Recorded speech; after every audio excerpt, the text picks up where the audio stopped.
உயர்ந்த இடத்தில் இருக்கும் போது உலகம் உன்னை மதிக்கும், உன் நிலைமை கொஞ்சம் இறங்கி வந்தால் நிழலும் கூட மிதிக்கும் சொல்லுவாங்க சார். அப்படி அடிப்பட்டு மிதிப்பட்டு ரணகலப்பட்டு இருக்கவன் தான் சார் ஆண்கள் சமூகத்தினர். இந்த ஆண்கள் சமூகத்தினர் தன்னோட உரிமை இழந்துட்டு வராங்க தான் சார் நான் சொல்ல வரேன். சார் ஒரு பையன் வேலைக்கு போகாம இருக்கலாம் சார், கல்யாணம் பண்ணிக்காம இருக்கலாம் சார், ஏன் அவனுக்கு ஒரு கேர்ள் ஃபிரெண்ட் கூட இல்லாம இருக்கலாம் சார். ஆனா ஏதாவது ஒரு ஆண் மகன் சைட் அடிக்காம இருப்பானா சார்? அப்படியே அந்த வாலிப வயசுல ஒரு பொம்பளை புள்ள கிராஸ் ஆகி போகும்போது yellow churidar 30 mark, green churidar 40 mark, blue churidar 80 mark, maroon churidar 100க்கு 100 சொல்லும் போது சொல்ற பையனுக்கும் சந்தோஷம். அட்டு பிகரா இருந்தா கூட என்னெல்லாம் மதிச்சு வந்த மார்க் போடுறான்னு சொல்லிட்டு கேக்குற எங்களுக்கும் பேரானந்தமா இருக்கும் சார். சார் பசங்க போட்ட மதி பெண்களாலதான் சமுதாயத்துல நாங்கெல்லாம் மதிக்கிற பெண்களா இருக்குன்ற ஒரு ஃபீலிங்கே வருதுன்னா பாருங்களேன். உங்க பசங்க எப்படிப்பட்ட பசங்க தெரியுமா? இந்த ஒன்னிய மாதிரி ஒரு ஒல்லியான பொண்ணு போனா சொல்லுவான், மாப்பிள குச்சி ஐஸ் போகுதுரா அப்படின்பா. நம்ம சென்னமாலக்கா மாதிரி ஒரு பிள்ளை போச்சுன்னு வையே, மச்சான் கோன் ஐஸ் போகுதுரா அப்படின்பா. என்ன மாதிரி ஒரு பொண்ணு போச்சுன்னு வைங்களே ஒன்னும் சொல்லவே மாட்டாங்க. அழகா சொல்லுவா சார், கப் ஐஸ் உருண்டு உருண்டு போகுதுரா மாப்பிள. சார் இந்த காலத்துல பசங்க மார்க் போட்டா போலீஸ் கூட்டு போய் மார்க் போடுறதுனால எங்க பசங்களோட வாழ்க்கைய வறண்ட பூமி ஆயி போச்சு சார். சரி ஓரஞ்சார நின்னு இப்படி போறது அப்படி போறது நின்னு பாக்கலான்னு நின்னா நம்ம பைபிளுக்கு இருக்காங்க பாரு பொம்பளை பிள்ளைங்க, இந்த கை ஃபுல்லா க்ளவுஸ மாட்டிக்கிறது, இந்த கை ஃபுல்லா க்ளவுஸ மாட்டிக்கிறது, மூஞ்சி ஃபுல்லா துப்படாம மாட்டிக்கிறது, முன்னையாவது இந்த 2 கண்ணு தர்ற மாதிரி வருவாங்க, இப்ப அதுக்கு கூலஸ் வாங்கி வர மாட்டிக்கிறாங்க. இப்படி எல்லாம் போனா நம்ம பசங்க பரிதாப கோட்டுக்கு கீழே நிலைமையில சார் போயிடுறாங்க.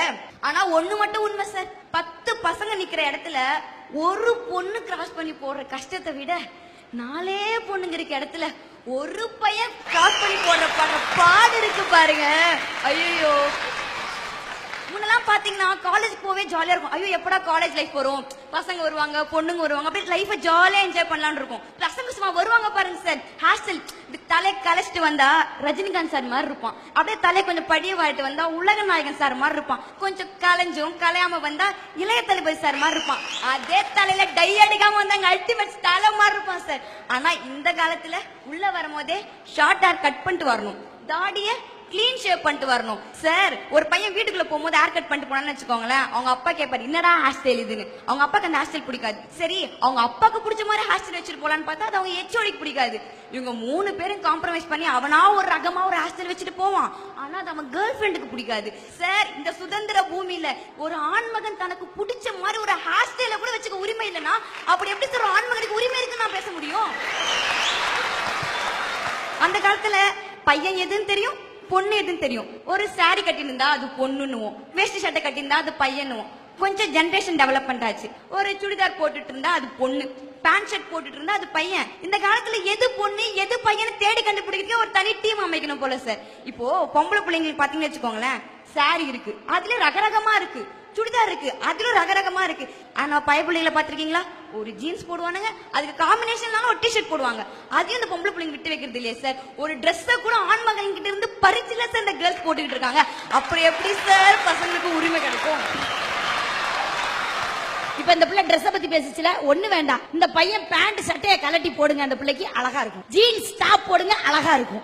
அதே இந்த பையன் வேஷ்டி சட்டை கட்டிட்டு வந்தானா அதை கலட்டி இந்த பிள்ளைக்கு போடுங்க சூப்பரா இருக்கும் பாப்பா. அதே இது எங்க சுடிதாரையோ எங்க புடவையோ இந்த பையனுக்கு கட்டினா இமேஜினேஷனே நல்லா இல்ல. அதுதான் நான் கேக்குறேன். பார்க்க சகிக்காதுமா, பார்க்க சகிக்காது. பெண்கள் அழகின் சின்னங்கள், பெண்கள் இல்லை என்றால் இந்த உலகம் இயங்காது சார். ஒரு பொண்ணோட மனசு ஒரு பொண்ணுக்கு தான் தெரியும் சொல்லுவாங்க, ஆனா ஒரு பொண்ணுக்கு ஒரு ஆணோட மனசுமே தெரியும் சார். நீங்க தான் சொல்றீங்களே பொம்பளை பிள்ளைங்க ஆண்களை மதிக்கிறது இல்ல ஆண்களை மதிக்கிறது இல்லன்னு. யார் சார் சொன்னா? ஒரு பையன் எந்த அளவு தியாகம் பண்றன்றது ஒரு பொண்ணுக்கு தான் தெரியும். சின்ன வயசுல பாருங்க, அக்கா தங்கச்சி கூட பிறந்த பையன் எல்லாம் சாக்லேட் தியாகம் பண்ணுவான், அது அவன் தலையெழுத்து, அவன் பண்ணிதான் ஆகணும். லவர் வச்சிருக்கலாம் அவன் பர்ஸ தியாகம் பண்ணிதான் ஆகணும். கல்யாணம் பண்ணவேன்னா தன் மனைவிக்காக தன் பிள்ளைங்களுக்காக லோன் வாங்கி லோன் அலைஞ்சுதான் ஆகணும். இப்ப பாத்தீங்கன்னா மனைவி இருப்பாங்க, வீட்டுல அம்மா இருப்பாங்க, ஆபீஸ் போனா பாஸ் இருப்பாங்க, இத்தனை பேர் இருந்தாலும் அவன் திட்டு வாங்கிதான் ஆகணும். வேர்வைகளுக்கும் தியாகங்களுக்கும் நடுவுல வாழறதான சொன்ன ஆண் மகன். இப்போ நம்ம பொம்பளை பிள்ளைங்க எவ்வளவு பேர் வைக்கலாம், ஆனா பசங்களுக்கு எவ்வளவு பேர் இருக்கு தெரியுமா? வீட்லயே உட்காந்து வச்சுக்கோயேன் அவன் சோம்பேறி, என்னடா சோம்பேறின்றாங்களேன்னு வெளிய போன நினைச்சுக்கோங்களேன், அவன் உதவாக்கார. பிள்ளைகளை கண்டிச்சு வளர்த்தா அவன் கோபக்காரன், கண்டுக்காமையா விட்டா அவன் வந்து பசங்களை கண்டுக்கிறது இல்லைன்னு அர்த்தம். தன்னுடைய பொண்டாட்டிய வேலைக்கு அனுப்புனா அவன் பொண்டாட்டி தாசன், வேலைக்கே அனுப்பாம வீட்டுல வச்சிருந்தானா அவன் வந்து நம்பிக்கை இல்லாதவன். அவன் எது பண்ணாலும் குத்தம் சொல்றதுக்கு இந்த சமுதாயம் இருக்கும் போது அவன் எப்படி சார் சுதந்திரமா தன்னுடைய உரிமை கையில வச்சு நான் செயல்பட முடியும்? அதே மாதிரி இந்த காலேஜ் பசங்க பண்ணுவாங்க பாரு சார், செம்ம கலாட்டா. எப்படி தெரியுமா, காலைல எழுந்துன ஒரு பொண்ணு மெசேஜ் அனுப்புவா அவ ஃப்ரெண்டுக்கு, குட் மார்னிங் டா, தூங்கிட்டியா டா, எழுந்துட்டியா டா. ஒரு நாளைக்கு அவ போட டாவை கனெக்ட் பண்ணா 1000 டா மேல இருக்கும் சார். நம்ம பைப்புல தெரியாதனமா ஒரு டி அப்படின்னு போட்டான்னு வச்சுக்கோங்களேன் சார், அங்க ஒரு வேர்ல்ட் வாரே ஆரம்பிச்சுதான் சார் அர்த்தம். சார் பசங்க வந்து பொண்ணுங்க கிட்ட கடைபிடிக்கிறதுக்கு ரொம்ப சின்ன விஷயம் சார், என்ன தெரியுமா, மானம், ரோஷம், வெக்கம் அறவே கூடாது. ஆங்காங்கே சில இடங்களில் ஈகோக்கள் எட்டி பார்த்தாலும் அறவே தவிர்ப்பது அவன் வாழ்க்கைக்கு நல்லது சார்.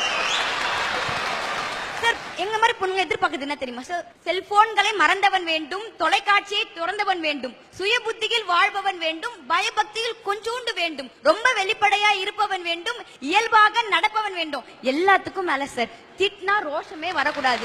எங்களை செல்ல பேர் வச்சு கூப்பிடணும் சார். இதை விட பெருசா நாங்க என்ன சார் எதிர்பார்த்துட போறோம்?